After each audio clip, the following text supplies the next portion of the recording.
ನಂದಿ ಹಿಲ್ಸ್‌ನ ಆ ತಣ್ಣನೆಯ ರಾತ್ರಿಯ ನಂತರ ಬೆಂಗಳೂರಿನ ಬಂಗಲೆಯಲ್ಲೊಂದು ಶಾಂತ ನೆಮ್ಮದಿಯ ವಾತಾವರಣ ನೆಲೆಸಿತ್ತು. ಕೋರ್ಟಿನ ಗಲಾಟೆ ಮುಗಿದು ಸಂಜನಾ ಮತ್ತು ಸುಮಿತ್ರಾ ಕುಟುಂಬದ ಸಂಚುಗಳೆಲ್ಲ ಸಂಪೂರ್ಣವಾಗಿ ಧೂಳೀಪಟವಾಗಿದ್ದವು. ಮಾರನೆಯ ದಿನ ಬೆಳಿಗ್ಗೆ ಹಳ್ಳಿಯಿಂದ ತಾತ ರಾಜಶೇಖರ್ ಸಿಂಹ ಅವರಿಂದ ಬಂಗಲೆಗೆ ಕರೆ ಬಂತು. ಸ್ಪೀಕರ್ ಆನ್ ಮಾಡಿ ಪ್ರತಾಪ್ ಸಿಂಹ ಅವರು ಫೋನ್ ಹಿಡಿದಿದ್ದರು.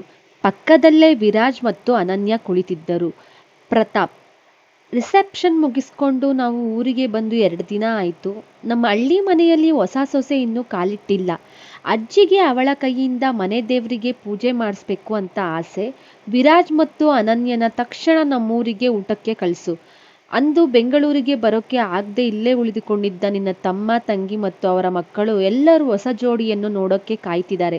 ಎಲ್ಲರಿಗೂ ಒಟ್ಟಿಗೆ ಊಟ ಹಾಕಿ ಆಶೀರ್ವಾದ ಮಾಡಬೇಕು ಎಂದರು ತಾತ ರಾಜಶೇಖರ್ ಸಿಂಹ ಗಂಭೀರದಿಂದ, ಪ್ರೀತಿಯ ಧ್ವನಿಯಲ್ಲಿ.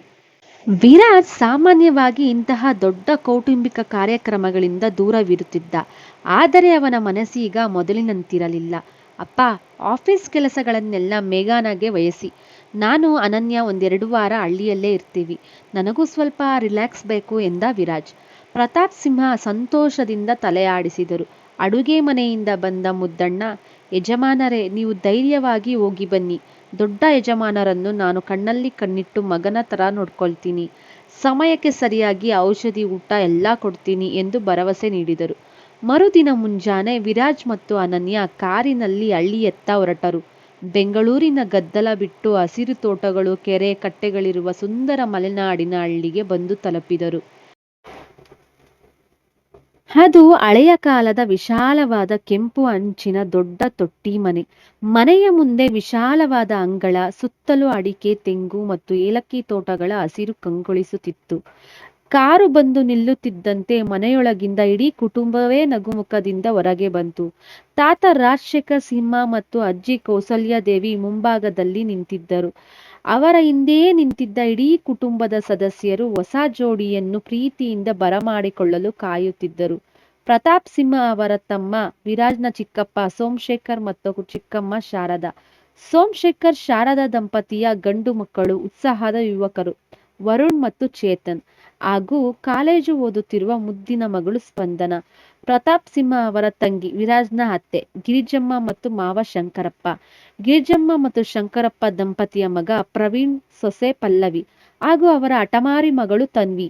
ತನ್ವಿ ಕಾಲೇಜು ಮುಗಿಸಿ ಮನೆಯಲ್ಲೇ ಇದ್ದವಳು. ಬೆಂಗಳೂರಿನ ರಿಸೆಪ್ಷನ್ ವೇಳೆ ಹಳ್ಳಿಯ ಮನೆಯ ಜವಾಬ್ದಾರಿ ಮತ್ತು ತೋಟದ ಕೆಲಸಗಳ ನೆಪವೊಡ್ಡಿ ಇಡೀ ಕುಟುಂಬ ಅಲ್ಲಿಗೆ ಬರಲು ಸಾಧ್ಯವಾಗಿರಲಿಲ್ಲ. ಆದರೆ ತನ್ವಿ ಮಾತ್ರ ಹೊಟ್ಟೆಯುರಿಯಿಂದಲೇ ಬೇಕೆಂದೇ ಬಂದಿರಲಿಲ್ಲ.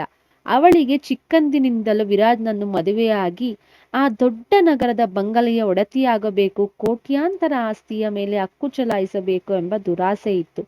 ಈಗ ಅವನು ಯಾರೋ ಸಾಮಾನ್ಯ ಹುಡುಗಿಯನ್ನು ಮದುವೆಯಾಗಿ ಕರೆದುಕೊಂಡು ಬಂದಿದ್ದಾನೆ ಎಂದು ತಿಳಿದು ಅವಳಿಗೆ ತೀವ್ರ ಅಸೂಯೆಯಾಗಿತ್ತು.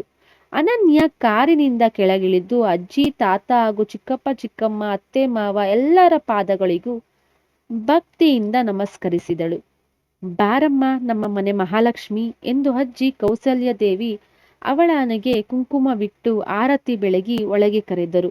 ವರುಣ್ ಮತ್ತು ಚೇತನ್ ತಕ್ಷಣ ಅನನ್ಯಳ ಬಳಿ ಬಂದು, ಅತ್ತಿಗೆ, ನಮ್ಮ ಅಣ್ಣನ ಜೊತೆ ನೀವು ಹೇಗೆ ಸಂಸಾರ ಮಾಡ್ತಿದ್ದೀರೋ ದೇವ್ರಿಗೆ ಗೊತ್ತು. ಅವನ ಮುಖದಲ್ಲಿ ನಗು ತಂದಿರೋ ಧೀರ ಮಹಿಳೆ ನೀವು ಎಂದು ತಮಾಷೆ ಮಾಡಿದರು.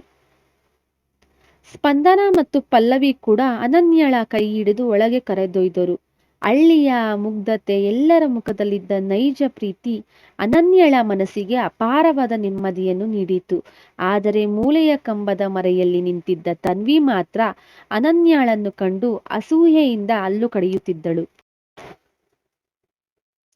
ಮನೆಯ ಮುಖ್ಯ ಹಾಲಿನಲ್ಲಿ ಎಲ್ಲರೂ ಒಟ್ಟಿಗೆ ಕುಳಿತು ಹರಟೆ ಹೊಡೆಯಲು ಶುರು ಮಾಡಿದರು. ಅಜ್ಜಿ ಕೌಸಲ್ಯಾದೇವಿ ಅನನ್ಯಳ ಪಕ್ಕದಲ್ಲೇ ಕುಳಿತು ಅವಳ ತಲೆ ಸವರುತ್ತಿದ್ದರು. ನೋಡಮ್ಮ ಅನನ್ಯ, ಈ ಮನೆತನದ ಹಿರಿಯ ಸೊಸೆ ನೀನು. ಬೆಂಗಳೂರಿನ ದೊಡ್ಡ ಬಂಗಲೆಯಲ್ಲಿ ನೀವಿಬ್ಬರೇ ಇರ್ತೀರಿ. ಆದ್ರೆ ಈ ಹಳ್ಳಿ ಮನೆಯಲ್ಲಿ ಎಲ್ಲರ ಪ್ರೀತಿ ವಿಶ್ವಾಸ ಬೆರೆತುಕೊಂಡಿದೆ. ಇಲ್ಲಿ ನಿನ್ಗೆ ಯಾವುದೇ ಸಂಕೋಚ ಬೇಡ. ನಿನ್ನ ತವರು ಮನೆಯಂತೆಯೇ ಇರು ಎಂದರು ಅಜ್ಜಿ ಪ್ರೀತಿಯಿಂದ. ಅಷ್ಟರಲ್ಲೇ ತನ್ವಿ ಕೈಯಲ್ಲಿ ಜ್ಯೂಸ್ ಗ್ಲಾಸ್ ಹಿಡಿದುಕೊಂಡು ಒಳಗೆ ಬಂದಳು. ಬೇಕೆಂದೇ ವಿರಾಜ್ನ ಪಕ್ಕದ ಸೋಫಾದ ಮೇಲೆ ಬಂದು ಕುಳಿತುಕೊಂಡಳು. ವಿರಾಜ್ ಬಾವ, ನೀನು ಬೆಂಗಳೂರಲ್ಲಿ ಬರೀ ಆಫೀಸ್ ಕೆಲಸ ಅಂತ ಮುಳುಗಿ ಹೋಗಿ ತುಂಬಾ ಸಣ್ಣ ಆಗ್ಬಿಟ್ಟಿದ್ಯಾ. ಅಜ್ಜಿ ಹೇಳಿದ್ರು ಅಂತ ನಾನೇ ನಿನ್ಗೆ ವಿಶೇಷವಾಗಿ ನಿಂಬೆಹಣ್ಣಿನ ಜ್ಯೂಸ್ ಮಾಡ್ಕೊಂಡು ಬಂದಿದ್ದೀನಿ, ಕುಡಿ ಎಂದು ನಯಾ ಪೈಸೆ ಕಾಳಜಿ ತೋರಿಸಲು ಹೋದಳು.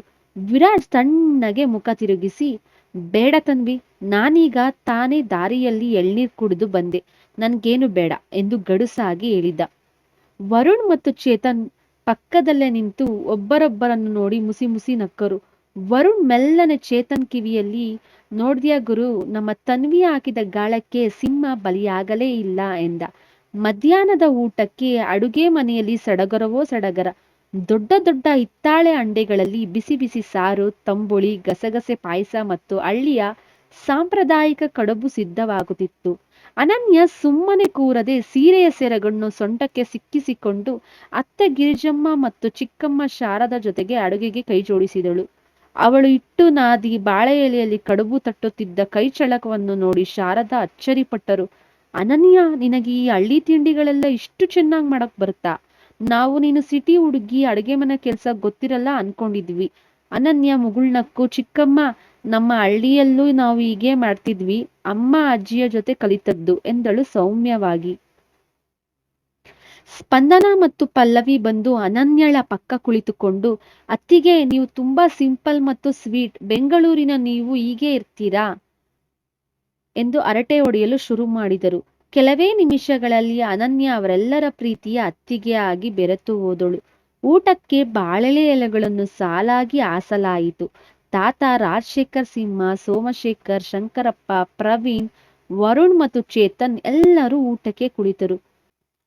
ವಿರಾಜ್ ಬಂದು ಒಂದು ಎಲೆಯ ಮುಂದೆ ಕುಳಿತಾಗ ತನ್ವಿ ತಟ್ಟೆಯಲ್ಲಿ ಪಾಯಸದ ಬಟ್ಟಲು ಹಿಡಿದುಕೊಂಡು ಓಡಿ ಬಂದಳು. ಬಾವಾ, ನಿನಗೆ ಈ ಪಾಯಸ ಅಂದ್ರೆ ಇಷ್ಟ ಅಲ್ವಾ, ನಾನೇ ಬಡಿಸ್ತೀನಿ ಇರು ಎಂದು ಬಗ್ಗಿದಳು. ಅಷ್ಟರಲ್ಲೇ ತಾತ ಗಂಭೀರವಾಗಿ, ತನ್ವಿ, ಹೊಸದಾಗಿ ಬಂದ ಸೊಸೆಗೆ ಮೊದಲು ಬಡಿಸುವ ಹಕ್ಕು ಇರುತ್ತೆ. ಅನನ್ಯಮ್ಮ, ಬಂದು ನಿನ್ನ ಗಂಡನ ಎಲೆಗೆ ಮೊದಲು ತುಪ್ಪ ಪಾಯಸ ಬಡಿಸು ಎಂದರು. ತನ್ವಿ ಮುಖ ಕಪ್ಪಗಾಯಿತು. ಅನನ್ಯ ನಗುಮುಖದಿಂದ ಬಂದು ವಿರಾಜ್ನ ಎಲೆಗೆ ಬಿಸಿ ಬಿಸಿ ಕಡುಬು ಮತ್ತು ಪಾಯಸ ಬಡಿಸಿದಳು. ವಿರಾಜ್ ಅನನ್ಯಳ ಮುಖವನ್ನೇ ನೋಡುತ್ತಾ, ನೀನು ಬಾಳೆಲೆ ಹಾಕಿಸಿಕೊಂಡು ನನ್ನ ಪಕ್ಕದಲ್ಲೇ ಕೂತು ಊಟ ಮಾಡು ಎಂದ. ಅನನ್ಯ ಸಂಕೋಚದಿಂದ ಅಜ್ಜಿಯ ಕಡೆ ನೋಡಿದಳು. ಅಜ್ಜಿ, ಕೂತ್ಕೊಳ್ಳಮ್ಮ, ಗಂಡ ಕರೆದಾಗ ಜೊತೆಲೆ ಕೂತು ತಿನ್ಬೇಕು ಎಂದು ಅರಸಿದರು. ಅನನ್ಯ ವಿರಾಜ್ ಪಕ್ಕ ಕುಳಿತಾಗ ವರುಣ್ ತಟ್ಟನೆ, ಅಣ್ಣ, ಬರೀ ಬಿಸ್ನೆಸ್ ಅಲ್ಲಿ ಮಾತ್ರ ಅಲ್ಲ, ಪ್ರೀತಿಯಲ್ಲೂ ನೀನು ಫಾಸ್ಟ್ ಆಗಿದ್ಯಾ ಎಂದು ರೇಗಿಸಿದ. ಇಡೀ ಮನೆಯವರೆಲ್ಲ ನಕ್ಕರು. ತನ್ವಿ ಮಾತ್ರ ಹೊಟ್ಟೆಯುರಿಯಿಂದ ಕೈಯಲ್ಲಿದ್ದ ಬಟ್ಟಲನ್ನು ಕಲ್ಲಿನ ಕಟ್ಟೆಯ ಮೇಲೆ ಜೋರಾಗಿ ಇಟ್ಟು ಅಡುಗೆ ಮನೆಯತ್ತ ಹೋದಳು. ಸಂಜೆ 4 ಗಂಟೆಗೆ ಹಳ್ಳಿಯ ತೋಟದ ಕಡೆ ತಂಪಾದ ಗಾಳಿ ಬೀಸುತ್ತಿತ್ತು. ಸ್ಪಂದನ ಮತ್ತು ಪಲ್ಲವಿ ಇಬ್ಬರು ಅನನ್ಯಾಳನ್ನು ಇತ್ತಲಿನ ಅಡಿಕೆ ತೋಟಕ್ಕೆ ಕರೆದುಕೊಂಡು ಹೋದರು. ದೊಡ್ಡ ಮಾವಿನ ಮರಕ್ಕೆ ಹಗ್ಗದ ಉಯ್ಯಾಲೆ ಕಟ್ಟಲಾಗಿತ್ತು. ಸ್ಪಂದನ ಅನನ್ಯಾಳನ್ನು ಉಯ್ಯಾಲೆಯ ಮೇಲೆ ಕೂರಿಸಿ ಜೋರಾಗಿ ತೂಗಿದಳು. ಅನನ್ಯ ಗಾಳಿಯಲ್ಲಿ ತೇಲುತ್ತಾ ಮುಕ್ತವಾಗಿ ನಗುತ್ತಿದ್ದಳು. ನಗರದ ಗದ್ದಲ, ಕಾಂಟ್ರಾಕ್ಟ್ ಮದುವೆಯ ಕಹಿ, ಕೋರ್ಟ್ ಗಲಾಟೆ ಎಲ್ಲವೂ ಕರಗಿ ಹೋಗಿ ಅವಳ ಮನಸ್ಸು ಅಕ್ಕಿಯಂತೆ ಹಗುರವಾಗಿತ್ತು. ದೂರದಲ್ಲಿ ಅಡಿಕೆ ತೋಟದ ಬದುವಿನ ಮೇಲೆ ನಿಂತಿದ್ದ ವಿರಾಜ್ ಮರದ ಮರೆಯಿಂದಲೇ ಅನನ್ಯಾಳ ಆ ನಗುವನ್ನು ಕಣ್ತುಂಬಿಕೊಳ್ಳುತ್ತಿದ್ದ. ಬಿಳಿ ಕಾಟನ್ ಲಂಗಾದಾವಣಿಯಲ್ಲಿ ಮುಖದಲ್ಲಿ ಯಾವುದೇ ಆಡಂಬರವಿಲ್ಲದ ಆ ಹಳ್ಳಿ ಹುಡುಗಿಯರ ಜೊತೆ ಮಗುವಿನಂತೆ ನಗುತ್ತಿದ್ದ. ಅವಳ ರೂಪ ಅವನ ಎದೆಯನ್ನು ತಂಪಾಗಿಸಿತ್ತು. ಅಷ್ಟರಲ್ಲೇ ಅವನ ಹಿಂದಿನಿಂದ ತನ್ವಿ ಬಂದಳು. ವಿರಾಜ್ ಬಾಬಾ, ಈ ಹಳ್ಳಿ ಹುಡುಗಿಯರ ಜೊತೆ ಉಯ್ಯಾಲೆ ಆಡೋಕೆ ಇವಳಿಗೆ ನಾಚಿಕೆ ಆಗಲ್ವಾ? ನಿನ್ನ ರೇಂಜ್ಗೆ, ನಿನ್ನ ಸ್ಟೇಟಸ್ಗೆ ಇವಳು ಎಲ್ಲೂ ಮ್ಯಾಚ್ ಆಗಲ್ಲ. ನೀನ್ ಯಾಕೆ ಇವಳ ಮದ್ವೆ ಆದೆ ಅಂತ ನಂಗೆ ಇವತ್ತಿಗೂ ಅರ್ಥ ಆಗ್ತಿಲ್ಲ ಎಂದು ವಿಷ ಕಾರಿದಳು. ವಿರಾಜ್ ತಕ್ಷಣವೇ ಅವಳ ಕಡೆ ತಿರುಗಿ ನೋಡಿದ. ಅವನ ಕಣ್ಣುಗಳು ಕೋಪಕ್ಕೆ ಕೆಂಪಾಗಿತ್ತು. ತನ್ವಿ, ವಿರಾಜ್ನ ಧ್ವನಿ ತೋಟದ ನಿಶ್ಶಬ್ದದಲ್ಲಿ ಕಠಿಣವಾಗಿ ಕೇಳಿಸಿತು. ಅನನ್ಯ ನನ್ನ ಹೆಂಡತಿ, ಈ ಮನೆತನದ ಹಿರಿಯ ಸೊಸೆ. ಅವಳ ಮುಗ್ಧತೆ ಮತ್ತು ಸಂಸ್ಕಾರದ ಮುಂದೆ ನಿನ್ನ ಈ ದುರಾಸೆಯ ಗುಣ ನಯಾ ಪೈಸೆಗೂ ಸಮವಿಲ್ಲ. ಇನ್ನೊಮ್ಮೆ ಅವಳ ಬಗ್ಗೆ ಕೆಟ್ಟದಾಗಿ ಮಾತನಾಡಿದರೆ ನಿನ್ನ ಮುಖ ಕೂಡ ನಾನು ನೋಡಲ್ಲ. Mind your own business. Tanvi ಅವಮಾನದಿಂದ ಸ್ತಬ್ಧಳಾದಳು. ವಿರಾಜ್ ಅವಳನ್ನು ಲೆಕ್ಕಿಸದೆ ನೇರವಾಗಿ ಉಯ್ಯಾಲೆಯ ಬಳಿ ಇದ್ದ ಅನನ್ಯಳ ಕಡೆಗೆ ಹೆಜ್ಜೆ ಹಾಕಿದ್ದ. ವಿರಾಜ್ ಹತ್ತಿರ ಬರುತ್ತಿದ್ದಂತೆ ಸ್ಪಂದನ ಮತ್ತು ಪಲ್ಲವಿ ಕಣ್ಣು ಸನ್ನೆ ಮಾಡಿಕೊಂಡು, ಅತ್ತಿಗೆ, ಅಣ್ಣ ಬರ್ತಿದ್ದಾರೆ, ನಾವಿಬ್ರು ಮನೆ ಕಡೆ ಹೋಗ್ತೀವಿ ಎಂದು ನಗುತ್ತಾ ಓಡಿ ಹೋದರು. ಅನನ್ಯ ಉಯ್ಯಾಲೆಯಿಂದ ಕೆಳಗಿಳಿದು ಸಂಕೋಚದಿಂದ ನಿಂತಳು. ವಿರಾಜ್ ಅವಳ ಮುಂದೆ ಬಂದು ನಿಂತ. ತಂಗಾಳಿಗೆ ಅವಳ ಹಣೆಯ ಮೇಲಿದ್ದ ಮುಂಗುರುಳುಗಳು ಹಾರಾಡುತ್ತಿದ್ದವು. ಹಳ್ಳಿ ನಿನಗೆ ತುಂಬಾ ಇಷ್ಟವಾದ ಆಗಿದೆ? ವಿರಾಜ್ ಮೃದುವಾಗಿ ಕೇಳಿದ. ತುಂಬಾ ಇಷ್ಟವಾಯಿತು. ಇಲ್ಲಿ ಎಲ್ಲರಲ್ಲೂ ಅದೆಷ್ಟು ಪ್ರೀತಿ ಇದೆ, ಯಾರಲ್ಲೂ ಮುಖವಾಡಗಳಿಲ್ಲ ಎಂದಳು ಅನನ್ಯ ಮುಗುಳ್ನಕ್ಕು. ವಿರಾಜ್ ನಿಧಾನವಾಗಿ ಅವಳ ಕೈಯನ್ನು ತನ್ನ ಕೈಯಲ್ಲಿ ತೆಗೆದುಕೊಂಡ. ನಿನ್ನ ಮುಖದಲ್ಲಿ ಈ ನಗು ನೋಡೋದು ನನಗೂ ಅಷ್ಟೇ ಇಷ್ಟ ಅನನ್ಯ. ಅನನ್ಯ ನಾಚಿ ಮುಖ ತಗ್ಗಿಸಿದಳು. ಅಡಿಕೆ ತೋಟದ ಹಸಿರು ಎಲೆಗಳ ನಡುವೆ ಮುಸ್ಸಂಜೆಯ ಕೆಂಪು ಬಿಸಿಲಿನಲ್ಲಿ ಇಬ್ಬರ ಹೃದಯಗಳು ಮತ್ತಷ್ಟು ಹತ್ತಿರವಾಗಿ ಬೆಸೆದುಕೊಂಡಿದ್ದವು. ಮುಸ್ಸಂಜೆಯ ತಂಪಾದ ಗಾಳಿ ಅಡಿಕೆ ತೋಟದ ಗರಿಗಳನ್ನು ಮೆಲ್ಲನೆ ತಟ್ಟಿ ಸದ್ದು ಮಾಡುತ್ತಿತ್ತು. ತೋಟದ ಪಕ್ಕದಲ್ಲಿದ್ದ ಕೆರೆಯ ನೀರಿನ ಮೇಲೆ ಸಂಜೆಯ ಕೆಂಬಣ್ಣದ ಕಿರಣಗಳು ಬಿದ್ದು ಚಿನ್ನದಂತೆ ಹೊಳೆಯುತ್ತಿದ್ದವು. ವಿರಾಜ್ ಹಿಡಿದಿದ್ದ ಕೈಯ ಬೆಚ್ಚಗಿನ ಸ್ಪರ್ಶಕ್ಕೆ ಅನನ್ಯಳ ಎದೆಯೊಳಗೆ ಸಣ್ಣದೊಂದು ಕಂಪನವಿತ್ತು. ಅವಳು ಮೆಲ್ಲನೆ ತನ್ನ ಕೈಯನ್ನು ಬಿಡಿಸಿಕೊಳ್ಳಲು ನೋಡಿದಳು. ಯಾರಾದ್ರೂ ಬಂದು ನೋಡಿದ್ರೆ ಕಷ್ಟ. ಅನನ್ಯ ಸಂಕೋಚದಿಂದ ಪಿಸುಗುಟ್ಟಿದ್ದಳು. ನೋಡಿದ್ರೆ ನೋಡ್ಲಿ ಬಿಡು, ನನ್ನ ಸ್ವಂತ ಹೆಂಡತಿಯ ಕೈ ಹಿಡಿಯೋಕು ನಾನು ಬೇರೆಯವರ ಪರ್ಮಿಷನ್ ಕೇಳ್ಬೇಕಾ? ವಿರಾಜ್ ತುಂಟ ನಗೆಯೊಂದಿಗೆ ಅವಳ ಕೈಯನ್ನು ಮತ್ತಷ್ಟು ಬಿಗಿಯಾಗಿ ಹಿಡಿದುಕೊಂಡ. ಅನನ್ಯಳ ಕೆನ್ನೆಗಳು ನಾಚಿಕೆಯಿಂದ ಕೆಂಪಾದವು. ನೀವು ಸಿಟಿಯಲ್ಲಿದ್ದಾಗ ಒಂದು ತರಹ, ಹಳ್ಳಿಗೆ ಬಂದ್ಮೇಲೆ ಪೂರ್ತಿ ಬದಲಾಗ್ಬಿಟ್ಟಿದ್ದೀರಿ. ಬದಲಾಗಿದ್ದು ನಾನಲ್ಲ ಅನನ್ಯ, ನನ್ನನ್ನು ನೋಡೋ ನಿನ್ನ ಕಣ್ಣುಗಳು ಅಷ್ಟೇ ಎಂದ ವಿರಾಜ್ ಅವಳ ಕಣ್ಣುಗಳನ್ನೇ ದಿಟ್ಟಿಸುತ್ತಾ. ಅಷ್ಟರಲ್ಲಿ ತೋಟದ ಕಡೆಯಿಂದ ವರುಣ್ ಮತ್ತು ಚೇತನ್ ಬರುವ ಸದ್ದು ಕೇಳಿಸಿತು. ಅಣ್ಣ, ಎಲ್ಲೋದ್ರಿ? ತಾತಯ್ಯ ಕೆರೆ ದಂಡದ ಈಶ್ವರನ ದೇವಸ್ಥಾನದಲ್ಲಿ ದೀಪಾರಾಧನೆ ಇದೆ, ಎಲ್ಲರನ್ನೂ ಬೇಗ ಕರಿ ಅಂತ ಹೇಳ್ತಿದ್ದಾರೆ ಎಂದು ವರುಣ್ ಜೋರಾಗಿ ಕೂಗಿದ. ಅನನ್ಯ ತಟ್ಟನೆ ವಿರಾಜ್ನಿಂದ 2 ಹೆಜ್ಜೆ ಹಿಂದೆ ಸರಿದು ತನ್ನ ಸೀರೆಯನ್ನು ಸರಿಪಡಿಸಿಕೊಂಡಳು. ವಿರಾಜ್ ಎಂದಿನಂತೆ ಮುಖ ಗಂಭೀರ ಮಾಡಿಕೊಂಡು ಬರ್ತಿದ್ದೀನಿ ಎಂದು ಉತ್ತರ ಕೊಟ್ಟ. ವರುಣ್ ಮತ್ತು ಚೇತನ್ ಇಬ್ಬರು ಅನನ್ಯಳ ಮುಖದಲ್ಲಿದ್ದ ನಾಚಿಕೆ ಮತ್ತು ಅಣ್ಣನ ಮುಖದಲ್ಲಿದ್ದ ತಬ್ಬಿಬ್ಬು ನೋಡಿ ಬಾಯಿ ಮುಚ್ಚಿಕೊಂಡು ಮುಸಿ ಮುಸಿ ನಕ್ಕರು. ರಾತ್ರಿ ಹಳ್ಳಿಯ ಆ ಪುರಾತನ ಈಶ್ವರನ ದೇವಾಲಯದಲ್ಲಿ ನೂರಾರು ಹಣತೆಗಳು ಬೆಳಗುತ್ತಿದ್ದವು. ಗಂಟೆಯ ನಾದ, ಕರ್ಪೂರದ ಸುವಾಸನೆ ಇಡೀ ಪರಿಸರವನ್ನು ಪವಿತ್ರವಾಗಿಸಿತ್ತು. ಅಜ್ಜಿ ಕೌಸಲ್ಯಾದೇವಿ ಅರ್ಚಕರ ಕೈಗೆ ಪೂಜೆಯ ತಟ್ಟೆ ನೀಡಿ, ಶಾಸ್ತ್ರಿಗಳೇ, ನಮ್ಮ ಹೊಸ ಸೊಸೆ ಮತ್ತು ಮೊಮ್ಮಗನ ಹೆಸರಲ್ಲಿ ವಿಶೇಷ ಅರ್ಚನೆ ಮಾಡಿಸಿ, ಇಬ್ಬರಿಗೂ ದೃಷ್ಟಿ ಕಳೆಯುವ ಹಾಗೆ ಆಶೀರ್ವಾದ ಮಾಡಿ ಎಂದರು. ಅರ್ಚಕರು ಮಂತ್ರ ಹೇಳಿ ವಿರಾಜ್ ಮತ್ತು ಅನನ್ಯಳಿಗೆ ಮಂಗಳಾರತಿ ಬೆಳಗಿದರು. ನಂತರ ಅನನ್ಯಳ ಹಣೆಗೆ ಕುಂಕುಮ ಬಿಟ್ಟು ವಿರಾಜ್ನ ಕೈಗೆ ರಕ್ಷಾಸೂತ್ರವನ್ನು ಕಟ್ಟಿ ಇಬ್ಬರಿಗೂ ಪ್ರಸಾದ ನೀಡಿದರು. ಎಲ್ಲರೂ ಗರ್ಭಗುಡಿಯ ಸುತ್ತ ಪ್ರದಕ್ಷಿಣೆ ಹಾಕುತ್ತಿರುವಾಗ ತನ್ವಿ ಕತ್ತಲೆಯ ಮೂಲೆಯಲ್ಲಿ ನಿಂತು ಅನನ್ಯಳನ್ನೇ ಕಿಕ್ಕರಿಸಿ ನೋಡುತ್ತಿದ್ದಳು. ಅನನ್ಯ ಪ್ರದಕ್ಷಿಣೆ ಮುಗಿಸಿ ಬರುತ್ತಿದ್ದಾಗ ನೆಲದ ಮೇಲೆ ಬಿದ್ದಿದ್ದ ಎಣ್ಣೆಯ ಜಿಡ್ಡನ್ನು ನೋಡಿ ತನ್ವಿ ಬೇಕೆಂದೇ ಅನನ್ಯಳ ಸೀರೆಯ ಸೆರಗಿಗೆ ಕಾಲಿಟ್ಟು ಅವಳನ್ನು ಎಡವಿಸಲು ಪ್ರಯತ್ನಿಸಿದಳು. ಆದರೆ ಅನನ್ಯ ಜಾರಿ ಬೀಳುವ ಮುನ್ನವೇ ಪಕ್ಕದಲ್ಲೇ ಇದ್ದ ವಿರಾಜ್ ಮಿಂಚಿನ ವೇಗದಲ್ಲಿ ತನ್ನ 2 ಕೈಗಳಿಂದ ಅವಳ ಸೊಂಟವನ್ನು ಹಿಡಿದು ಮೇಲಕ್ಕೆತ್ತಿದ್ದ. ಅನನ್ಯ ಎದೆ ಬಡಿತ ಜೋರಾಗಿ ಅವನಿಗೆ ಎದೆಗೆ ಒರಗಿಕೊಂಡಳು. ವಿರಾಜ್ ತಕ್ಷಣವೇ ಕೆಳಗೆ ನೋಡಿದಾಗ ತನ್ವಿಯ ಕಾಲು ಅನನ್ಯಳ ಸೀರೆಯ ಮೇಲೆ ಇದ್ದದ್ದು ಸ್ಪಷ್ಟವಾಗಿ ಕಂಡಿತು. ವಿರಾಜ್ನ ಕಣ್ಣುಗಳಲ್ಲಿ ಬೆಂಕಿ ಉರಿಯಿತು. ಅವನು ಅನನ್ಯಳನ್ನು ಸರಿಯಾಗಿ ನಿಲ್ಲಿಸಿ ತನ್ವಿಯ ಎದುರು ಬಂದು ನಿಂತ. ತನ್ವಿ! ವಿರಾಜ್ನ ಗಡುಸಾದ ಧ್ವನಿ ದೇವಾಲಯದ ಪ್ರಾಕಾರದಲ್ಲಿ ಪ್ರತಿಧ್ವನಿಸುತ್ತಿತ್ತು. ಎಲ್ಲರೂ ಗಾಬರಿಯಿಂದ ತಿರುಗಿ ನೋಡಿದರು. ತಾತ ರಾಜಶೇಖರ್ ಸಿಂಹ ಮತ್ತು ಅಜ್ಜಿ ಹತ್ತಿರ ಬಂದರು. ಏನಾಯ್ತು ವಿರಾಜ್? ತಾತ ಗಂಭೀರವಾಗಿ ಕೇಳಿದರು. ತಾತಯ್ಯ, ಇವಳಿಗೆ ಬುದ್ಧಿ ಕಲಿಯೋ ಲಕ್ಷಣ ಕಾಣ್ತಿಲ್ಲ. ವಿರಾಜ್ ತನ್ವಿಯ ಕಡೆಗೆ ಬೆರಳು ಮಾಡಿ ಹೇಳಿದ. ತೋಟದಲ್ಲೂ ಅನನ್ಯಳ ಬಗ್ಗೆ ಇಲ್ಲಸಲ್ಲದ ಮಾತಾಡಿದ್ಲು. ಈಗ ದೇವಸ್ಥಾನದಲ್ಲೂ ಅವಳನ್ನು ಕೆಳಗೆ ಬೀಳಿಸೋಕೆ ಸೀರೆ ಮೇಲೆ ಕಾಲಿಟ್ಟಿದ್ದಾಳೆ. ಇಂಥ ಕೀಳು ಬುದ್ಧಿಯನ್ನು ನಮ್ಮ ಕುಟುಂಬದಲ್ಲಿ ಸಹಿಸೋಕೆ ಸಾಧ್ಯವೇ ಇಲ್ಲ. ತಾತ ರಾಜಶೇಖರ್ ಸಿಂಹ ಅವರ ಮುಖ ಕೋಪದಿಂದ ಕೆಂಪಾಯಿತು. ಅವರು ತಮ್ಮ ಕೈಯಲ್ಲಿದ್ದ ಬೆತ್ತವನ್ನು ನೆಲಕ್ಕೆ ಬಲವಾಗಿ ಕುಟ್ಟಿದರು. ತನ್ವಿ! ತಾತ ಗುಡುಗಿದರು. ನಮ್ಮ ಮನೆತನದ ಹಿರಿಯ ಸೊಸೆಗೆ ಅವಮಾನ ಮಾಡೋಕೆ ನಿನಗೆ ಎಷ್ಟು ಧೈರ್ಯ? ನಿನ್ನ ತಲೆಯಲ್ಲಿರೋ ದುರಹಂಕಾರವನ್ನು ಇವತ್ತೇ ಬಿಡು. ಇಲ್ದಿದ್ರೆ ಈ ಕ್ಷಣವೇ ನಿನ್ನ ತಂದೆ ತಾಯಿ ಜೊತೆ ಮನೆ ಬಿಟ್ಟು ಹೊರಡ್ಬೇಕಾಗುತ್ತೆ. ಗಿರಿಜಮ್ಮ ಮತ್ತು ಮಾವ ಶಂಕರಪ್ಪ ತಲೆ ತಗ್ಗಿಸಿ ನಿಂತರು. ತನ್ವಿಗೆ ಇಡೀ ಕುಟುಂಬ ಮತ್ತು ಊರಿನ ಜನರ ಎದುರು ಮುಖ ಕಪ್ಪಗಾಗಿ ಕಣ್ಣೀರು ಸುರಿಸುತ್ತಾ ಅಲ್ಲಿಂದ ಓಡಿ ಹೋದಳು. ಅಜ್ಜಿ ಕೌಸಲ್ಯಾದೇವಿ ಅನನ್ಯಳ ಭುಜ ತಟ್ಟಿ, ಏನೂ ಆಗಿಲ್ಲ ತಾಯಿ, ಬೆದರ್ಬೇಡ, ನಿನ್ನ ರಕ್ಷಣೆಗೆ ನಿನ್ನ ಗಂಡನೇ ಕಾವಲಾಗಿದ್ದಾನೆ ಎಂದರು. ಅನನ್ಯ ಕೃತಜ್ಞತೆಯಿಂದ ವಿರಾಜ್ನ ಮುಖ ನೋಡಿದಳು.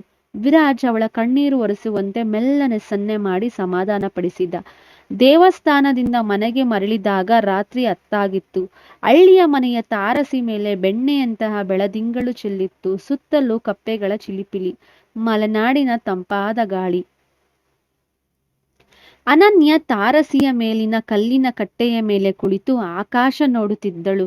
ವಿರಾಜ್ ಮೆಟ್ಟಿಲೇರಿ ಬಂದು ಅವಳ ಪಕ್ಕದಲ್ಲೇ ಕುಳಿತ. ಅವನ ಕೈಯಲ್ಲೊಂದು ಸಣ್ಣ ಮಲ್ಲಿಗೆ ಹೂವಿನ ದಂಡೆ ಇತ್ತು.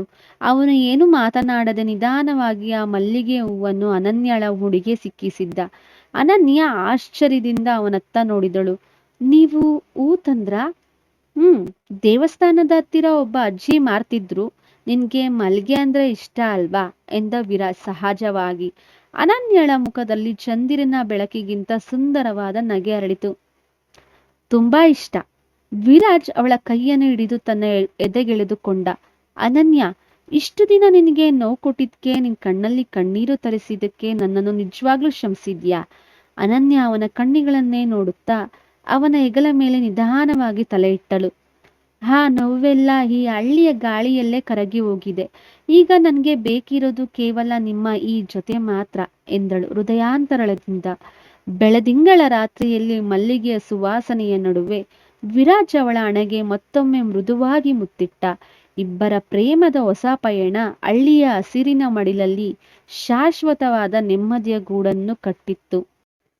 ಬೆಳದಿಂಗಳ ರಾತ್ರಿಯಲ್ಲಿ ತಂಗಾಳಿ ಬೀಸುತ್ತಿದೆ. ಮಲ್ಲಿಗೆಯ ಕಂಪಿನಳು ಅನುರಾಗ ಅರಳಿದೆ. ಕಾಂಟ್ರಾಕ್ಟ್ ಕಹಿ ನೆನಪು ಕರಗಿದೆ ಆ ಎದೆಯೊಳಗೆ. ಹೊಸ ಪ್ರೇಮ ಚಿಗುರೊಡೆದು ನಿಂತಿದೆ ಈ ಹೊತ್ತಿಗೆ. ಕಣ್ಣೋಟದ ಮಾತುಗಳು ಮುಚ್ಚಿಟ್ಟ ನಾಚಿಕೆಗೆ. ಸೋತಿದೆ ಅಹಂಕಾರ ಆ ಮುಗ್ಧ ನಗುವಿಗೆ. ಬೆರೆತಿದೆ ಉಸಿರೆರಡು ಮೊದಲ ರಾತ್ರಿಯ ಸಂಭ್ರಮದಿ. ಬರೆದಿದೆ ವಿಧಿ ಸುಂದರ ಕಾವ್ಯ ಇವರಿಬ್ಬರ ಬಾಳಿನಲ್ಲಿ. ಈ ಕತೆ ನಿಮಗೆ ಇಷ್ಟವಾದಲ್ಲಿ ದಯವಿಟ್ಟು ನಮ್ಮ ಕಥೆಯನ್ನು ಲೈಕ್ ಮಾಡಿ, ಶೇರ್ ಮಾಡಿ, ಹಾಗೆ ನಮ್ಮ ಚಾನಲ್ ಅನ್ನು ಸಬ್ಸ್ಕ್ರೈಬ್ ಮಾಡಿ. ಧನ್ಯವಾದಗಳು.